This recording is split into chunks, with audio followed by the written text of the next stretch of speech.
Thank you. Thank you, Minister. I call on Ruth Maguire on behalf of the Standards, Procedures and Public Appointments Committee to wind up the debate and to take us to 5 p.m. Ms Maguire. Thank you, Presiding Officer. Can I begin by thanking the clerks of the Standards Committee? Their expertise and diligence are absolutely key to the successful outputs of our committee. I think we heard from across the chamber that the role that the clerking committee play in all committees. The committee are grateful to members not only for their engagement in today's debate, but for that of our inquiry more widely. And it has been an interesting debate this afternoon. As we make clear in our inquiry report, the purpose of our work has been to ensure committees are well placed to operate effectively in the next parliamentary session and beyond. In this inquiry, we undertook a thorough examination of how committees work. We've looked at all aspects of committees' operations, including the structure of committees and the role of committee members themselves.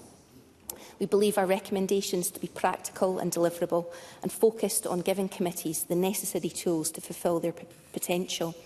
There were a couple of recommendations that the convener didn't quite get to due to his very generous giving way to other members. If I can just take a minute to draw attention to them. One of those was bringing forward the deadline for when members' bills be introduced in a parliamentary session. Colleagues will be aware that we have a bit of a jam of private members' bills at the moment, and it's really important that the members' bills are all given the full hearing that they require. I will give way to John Mason. John Mason. I thank the member very much for giving way. I noticed that the committee did not make the same recommendation for government bills. Now, some government bills, like the budget, are time-bound, but should the government not also be bringing things forward earlier? Ruth Maguire. I think the committee would recognise that balance between the government's mandate and Parliament's role in making recommendations. I will give way here. Jackson Carlo. Is there not a slight worry, though, that by putting that block in place, it would favour returning members in a new Parliament who would be in a position to lodge bills because they had prepared for them in the previous Parliament, but that new members would then be disadvantaged in that they wouldn't really be prepared in time to lodge that bill within the timeframe? Ruth Maguire. I think, that's not something as a committee we discussed. I would reflect that I recognise that point. I suppose in a counter to that, having a well-prepped idea and developed notion of what you're going to legislate on is quite valuable as well.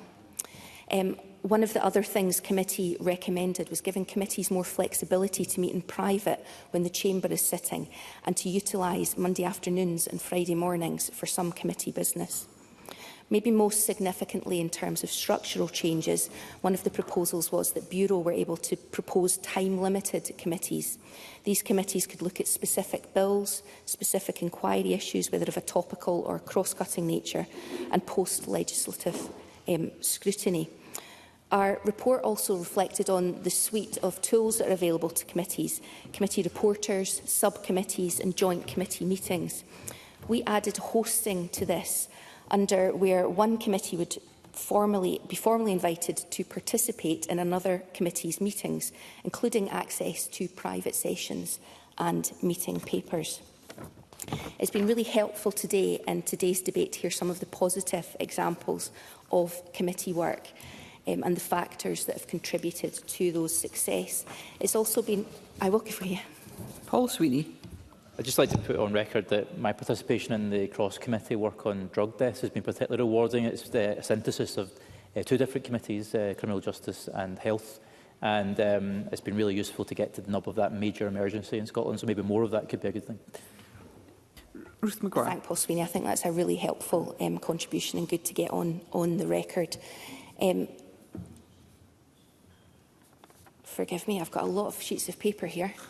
Yes, I think a lot of the contributions today were around culture and the importance of culture.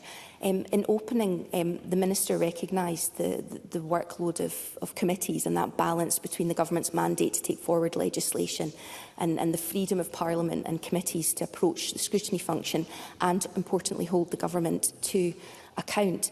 The report does acknowledge committees should have the ability to choose for themselves how they wish to go about their work, and it's about ensuring that there is flexibility and capacity in the system for all committees to develop their own approach. Jackson Carlos spoke to his concerns in relation to creating identikit conveners and identikit committee members. The committee's report discusses providing members with confidence and knowledge to forge their own path and carve out their own identity and role, and also acknowledges that different conveners have different interpretations of their role and different styles of working. Richard Leonard referenced the successes of the Public Audit Committee, and as we heard from others during our inquiry, it's sometimes easier for committees to operate more effectively when they're scrutinising organisations and public bodies and not government ministers. I think he would maybe agree with that. In terms of culture, we heard about the importance of conveners. Sue Webber reflected on her experience of convening a large committee and how that sometimes stifled the time that individual members had to make contributions, and the implications that that could have, where if someone's allowed to freely continue with their scrutiny, they might unearth some gem of information that will be helpful in the committee's work. Evelyn Tweed highlighted a really important issue that perhaps wasn't touched upon in depth in our report, in terms of the issue of holding bodies accountable to the Parliament accountable, and the challenge of having that one report or one meeting in a session to do that. On behalf of the convener and I, we would welcome further discussion on that topic, and what we can do about it is crucially important. We appreciated David Russell's contribution as a fairly new member to committee. Unfortunately, all I've written down was that, in quotation marks, you found Jackson Carlaw's convenership nurturing. And that made me smile. As sweet as it sounds, I think it actually gets the nub of what a good convener can do in terms of helping people perform their best on committee and sharing their knowledge with them. Stephen Kerr spoke about the importance of cross-party working. I think that's shone throughout the debate. He also paid tribute to the Finance Committee. The Finance Committee are often held up as a good example of working. He specifically mentioned my Ayrshire colleague, Kenneth Gibson, so I should probably put his name on the record. And that importance of our role as parliamentarians, not just as politicians, and I think that's something that everyone would share.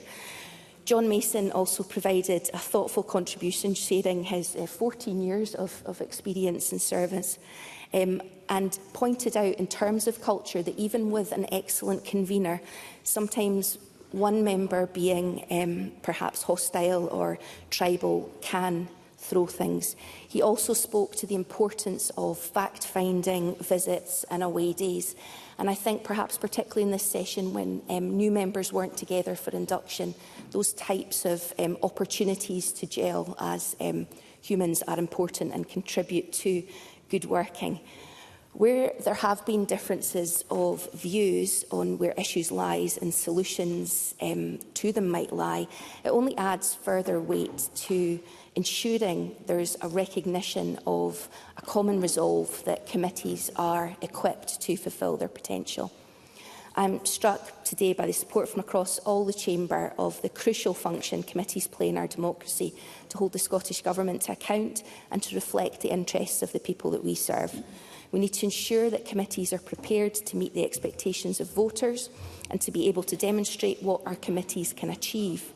As the convener set out at the start of this debate, there's a collective will to improve the effectiveness of committees, and I think that's been evidenced with the contributions to this debate. Following today's debate, the committee will reflect on what we've heard and propose specific standing order rule changes which we'll bring to the Parliament for consideration. This will ensure that any changes can be made in advance of the start of the next parliamentary session. However, the standing orders are only one part of the answer to strengthening our committee's effectiveness. Ultimately, it will be for everyone in this place and the new colleagues who will join the Parliament next year to actively decide to make our committees work. It'll be up to them to embed a culture of interest, curiosity and, importantly, collaboration to make sure that it's a success. Presiding Officer.